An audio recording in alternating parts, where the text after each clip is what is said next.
What if Robert Baratheon lived, but Ned Stark still died? Let's explore the depths of it in the video. 3,000 likes is our magic number for a part 2.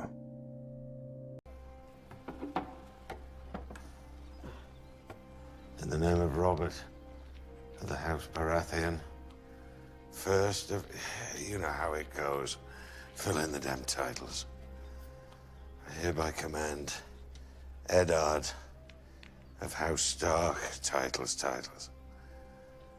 to serve as Lord Regent and Protector of the Realm upon my death, to rule in my stead until my son Joffrey comes of age.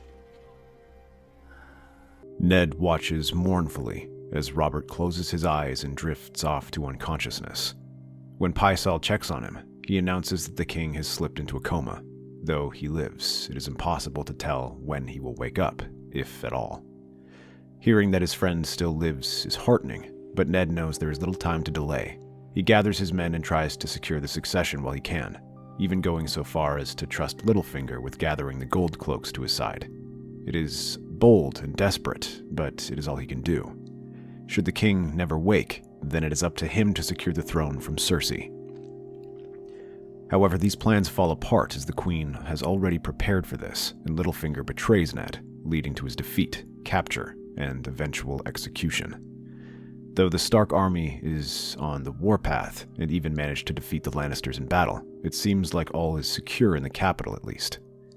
But while Joffrey sits on the Iron Throne and Cersei whispers in his ear, planning to deal with the Baratheons outside of the city, she ignores her husband. That is until his eyes open and his body rises from the bed. Pycelle arrives just as Robert sits, his eyes widening. The scrolls he's carrying drop to the ground. What are you looking at? Can't a man get some rest around here? Get Lord Stark in here immediately. I want to ask if he's finished the errand I sent him. Lord Stark, Your Grace. Are you deaf as well as dumb? Yes, the hand of the king. Your Grace, you have been in a coma for a fortnight. Much has changed. Robert's face darkens. He grabs the maester by the chain and pulls him close, demanding to know what has happened. This manages to coax the stuttering tale out of Pycelle, who explains everything. Though he's careful to word it and make it seem like Ned tried to stage a coup under the queen's nose. This does little to ease Robert's anger, who roars and throws things against the wall. Although the Grand Maester urges him to rest, the king demands court to be called. As the lords and ladies of the capital gather, they all murmur amongst themselves, wondering what is happening. Among them is the queen, who announces that the king has not yet called the court. Yes, he has. The crowd freezes at the sound of that. Cersei's smug expression crumbles immediately as the doors to the throne room slide open and the herald announces the name of her husband. She shakes her head in disbelief, but Robert himself appears, striding down the halls. All eyes turn to him as he regards his wife with utter loathing. The queen instinctively moves aside as he eases himself on the throne. You are well, husband. No thanks to you, traitor. Is this the realm I wake up to? I'm not even dead yet, and I wake up to a realm tearing itself apart while vultures circle me. This is but chaos you created. Silence, woman. I didn't give you leave to speak. I will hear of what happened, and I shall have the truth. Very well. After you slipped into a coma, Lord Stark attempted to stage a coup, naming himself Protector of the Realm. He paid off the city watch to back his claim. And at no point did it ever occur to you that those might have been my orders. It seemed rather suspicious. Pycelle even said that you were delirious and in no position to give orders.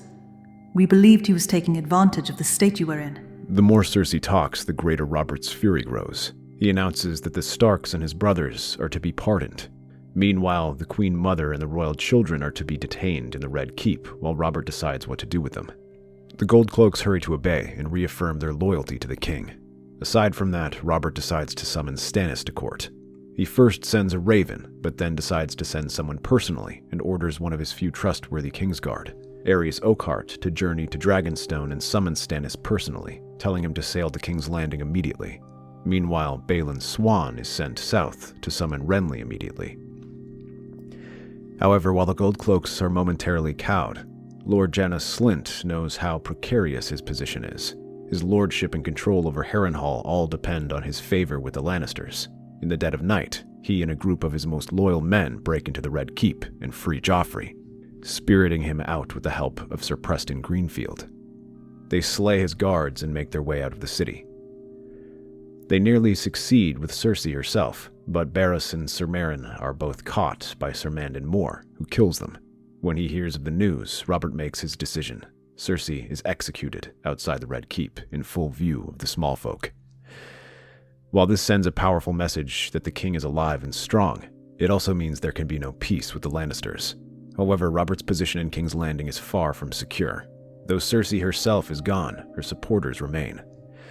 A few of the Lannister supporters who were not detained begin to try to stir up trouble in the city. With Tommen and Myrcella still in his custody, they make it sound like the cruel King Robert is holding his children against their will, and how his injuries have driven him mad. The Lannisters are not particularly popular in the city, but with a combination of bribes and deceptions, they manage to rouse several hundred men to take up arms. Small folk riot into the streets, blaming the king for the war and demanding an immediate end to the hostilities and to provide them with food. They are encouraged by the seeming inaction of the Gold Cloaks, who remain paralyzed due to their conflicting loyalties. This leaves the True King's men hard-pressed to try and put down the rebellion. The next few days turn the city into a battleground. All the while, Tywin Lannister receives Pycelle's letter and begins marching towards King's Landing. Robert knows he is in no position to fight Tywin in an open battle, so he begins organizing the defenses of the city. He recruits more watchmen, hires sellswords, and strengthens the walls. As the king comes alive again, he is filled with new energy, fueling him and lighting a fire in his stomach. For a moment, the Robert of old comes back to life as he moves with renewed energy. Every day he visits the workers and defenders, raising their morale and helping with the organization. But as he is busy inspecting the defenders repairing the walls, he receives word that the royal fleet has been spotted off the horizon. The harbor is chaos when Stannis' fleet arrive, warships bristling with banners bearing the crowned stag of House Baratheon and the fiery heart. The sight of the royal fleet sends a ripple of hope through Robert's beleaguered forces. Stannis stands at the prow of his flagship, grim and unyielding, his jaw clenched as he studies the defenses. From the walls, Robert watches his brothers approach. He grips the hilt of his warhammer tightly, scanning the streets below where skirmishes still rage between his loyal men and the Lannister sympathizers. The arrival of reinforcements is the break they desperately needed, and he knows it. Stannis disembarks with a force of 5,000 soldiers, disciplined and battle-hardened, and immediately begins organizing the chaotic defense. The streets are a battlefield, but Stannis' men move with precision. With the reinforcements, Robert announces that the rebels have a day to yield or be slaughtered. Many small folk wisely slip back home, depleting the Lannister numbers. Once the deadlines expire, teams of knights and men-at-arms work to deal with the Lannister sympathizers. They move through the streets, herding them into alleys where they are cut down to a man. Robert leads one of these teams and cuts through the last groups who have held up in Flea Bottom. Once he is done, he greets his brother. Stannis, you took your bloody time. I came as fast as the winds would allow, and I brought men to hold this city. If you want gratitude, you'll have to wait. Gratitude, eh?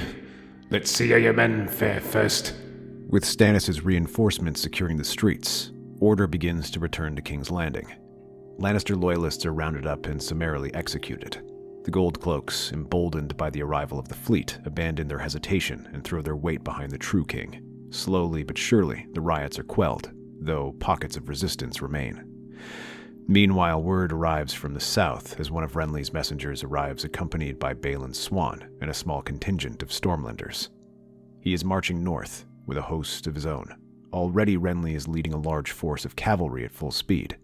The infantry is slower, but Stannis sends most of the royal fleet to begin ferrying them as quickly as possible.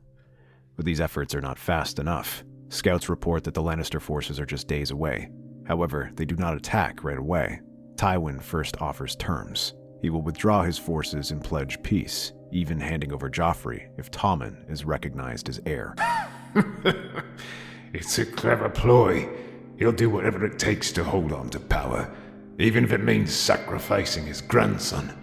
He's offering me scraps while keeping the feast for himself. Robert, there's more to this than you realize. Tommen isn't your heir. None of them are. What in the seven hells are you talking about, Stannis? I'm saying they're not your children. Joffrey, Tommen, Marcella, the bastards. Every one of them. Born of incest between Cersei and Jaime. You're accusing my wife of bedding her brother? Have you lost your mind? She's a mad woman, no doubt. But this is a claim too much even for her. Yet it happened. Jon Arryn and I were investigating before his death. Why do you think he was killed? And why I fled to Dragonstone? All of Cersei's children have golden hair, like the Lannisters. Not a trace of Baratheon black. Do you think that's a coincidence? Robert opens his mouth to argue, but the words die in his throat. He looks down at his hands, his knuckles white as he grips the edge of the table. You're lying. I see you will not trust me again. Then perhaps you will believe your precious Nedd Stark. He knew too. He died trying to protect your claim, trying to warn you. At the mention of Nedd's name, Robert flinches as if struck. Nedd? He knew. And he didn't tell me. He tried, but you were injured and slipped into your coma. To prove his point, Stannis produces the letter Nedd sent to him, telling him to come to King's Landing to claim his seat. He says how he came to see the truth as well. Robert sinks into his chair, gripping his temple. He thinks back to all the times he's watched those kids, thinking they were his. He thinks to Joffrey and his cruelty, Tommen so helpless, and Marcella so sure of herself. All the times he talked to them, sat them on his lap without ever realizing just who they truly were. Even then, he thinks of Nedd, working so hard to repair the realm and clean the mess he created. He knew he was far from perfect, but to have made blunders such as this, how could that have happened? He realized to his horror that it wasn't Joffrey or Cersei or Tywin that killed Nedd. It was him and his neglect. Gods, how could I have been so blind? This isn't time for self-pity. The truth is out now, and you have a choice to make. Will you fight for your throne, or will you let Tywin Lannister steal it from you? Let him try. We'll bleed him dry on these walls. True to Stannis' prediction, once the terms are rejected, Tywin wastes no time in attacking. The Lannister army lays siege to King's Landing. Day after day, Tywin's forces batter the walls with siege engines, their troops hurtling themselves against the gates in relentless waves. Robert leads the defense personally, his war hammer smashing through enemy ranks as he fights alongside his men. Stannis directs the battle atop the battlements, ensuring that every breach is plugged, every counterattack repelled. At times, he leads countercharges and sorties to beat the Lannisters back. The city holds, but the strain is evident. They do not have the men to withhold the siege for long, especially as Tywin unleashes his monsters. Men like the Mountain, Sir Emery, and the brave companions wreak havoc atop the walls, cutting through defenders with ease, creating gaps and depleting their outnumbered army even further. But though they strain, the walls continue to hold, and this gives enough time for Renly to arrive. Ships come bearing some infantry which reinforces the city, while days later, Renly's banners appear over the horizon. With almost 20,000 cavalry rushing towards them, Tywin is forced to break off and retreat. His men practically disappear overnight, as by the next day, their camps are abandoned as they retreat to the Westerlands. However, the Baratheon siblings are not about to let them go. Renly's horsemen pursue them relentlessly. Randyll Tarly and the Knight of Flowers take the lead, keeping their sword against Tywin's back. They harass him day and night, never giving him a chance to rest. His army, already exhausted from a siege, begins to disintegrate, even as houses from the Crownlands join the assault, turning this retreat into a blood match. By the time the dust settles, Tywin and Joffrey's heads are presented to Robert, while the remaining Lannisters come to terms. Now the time comes to make peace. This proves much easier than making war, as many factions are exhausted and eager to come to terms. The first are the Starks and Tullys. While they originally declared Robb king in the north, Robert's presence complicates things, as he was the king of all of them and previously sworn allegiance to. More importantly, it was the king Nedd died defending. It doesn't hurt that he releases Sansa without ransom, apologizes, and personally brings Nedd's bones back to the crypts, prompting the North to bend the knees without a fight. The Dornish also prove willing to make peace once Robert hands over the skulls of Tywin and the Mountain. It is at least enough to keep them placated, letting the realm enjoy some level of peace. But although it is a success, Robert does not feel like a victory. The loss of Nedd rings loudly, drowning out any glory and pride he might have felt. At this point, he would have entrusted the rebuilding to his hand and small council, but he's now determined to do it himself as a way to honor his friend. As he tours the Riverlands, he sees the destruction wrought by the Lannisters himself. He doesn't see glory and victory, simply destruction and chaos. There are burnt-out villages and more bodies than he can count. Women, children, and the elderly are all killed in a senseless war. What he doesn't find is justice. Unlike his rebellion where he fought for a cause, he can't help but feel how pointless this war was. It only happened to fuel Lannister ambitions.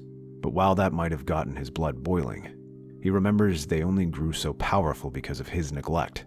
Despite his brothers and Nedd's warnings, he ignored it until the problem became too big to ignore. Instead, Robert throws himself at undoing the damage caused by this war.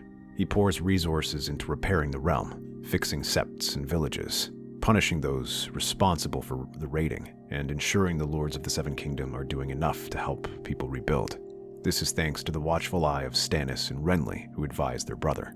With Nedd gone, Robb must increasingly rely on them to run the Seven Kingdoms, and while the relationship is fraught, they prove to be excellent advisors. Stannis starts by clearing court, removing corrupt officials like Pycelle, Littlefinger, and Varys, while Renly appeals to the lords and ladies of the realm, using his charm to win them over and secure Robert's reign. This includes finding replacements of the small council. Slowly but surely, the realm begins to stabilize. Scars heal and the small folk return to their homes. It seems like Robert has succeeded in honoring his late friend's memory, but one thing continues to nag at his mind: Daenerys Targaryen. His last conversation with Nedd was his wish to rescind the reward for her head, and he meant it. But it seemed much had happened while he was in his coma. Not only has she survived, but it seems she has turned conqueror too. Reports abound of her, some claiming she's hatched dragons, and more saying she is now in Slaver's Bay, conquering the cities there. Robert can hardly believe them at first, but his new master of whispers, Melisandre, confirms these reports. She has spies report to her confirming the claims. Though small, the dragons are very much real and growing quickly. She also casts spells, searching into the fire for answers. In the new temple of R'hllor, Robert watches as Melisandre begins raising a flame of brilliant orange and blinding red. It rises over 20 feet high and brushes up against the ceiling. Robert peers into the flame, trying to see the images that Melisandre claims. Soon, he begins to glimpse things. A bell ringing, a dragon flying across King's Landing and burning the city to the ground. He sees the Red Keep come crashing down, and a silver-haired queen. He watches as the dragons burn prisoners, small folk, and ships. As they die out, Robert looks back in horror, staring at the dying embers. That destruction. Can one woman truly be responsible for all that?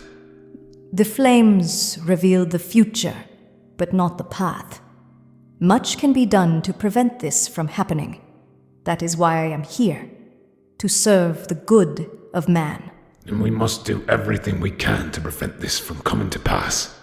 Robert orders Melisandre to gather all possible information about Daenerys. Using contacts in the Red Priesthood and studying the flames, she starts to catch glimpses of the conquest of Slaver's Bay.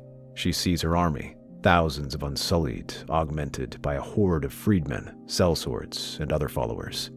Each of the 3 slaver cities falls one by one to the Dragon Queen until she manages to capture Meereen. This is troubling news for the king, as now, from a simple exile, Daenerys is a monarch in her own right, and one with a powerful army.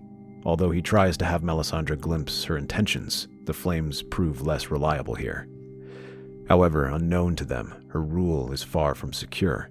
While she might control Meereen, rebellions soon break out in Yunkai, and Astapor is recaptured. There are also reports that New Gis and Karth are mobilizing for war, though these are just whispers. That is until one day he receives a visitor in his court, an ambassador from Yunkai.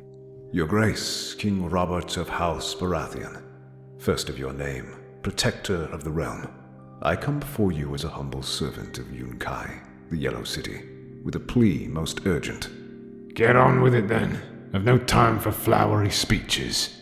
As you may have heard, the so-called Queen of Dragons, Daenerys Targaryen, has waged war upon the cities of Slaver's Bay.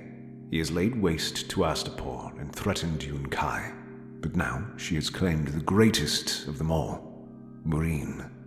All the while her sellswords and Unsullied sow chaos in its wake. From my sources, they tell me they were Yunkai sellswords, and months before that, Astapor's Unsullied.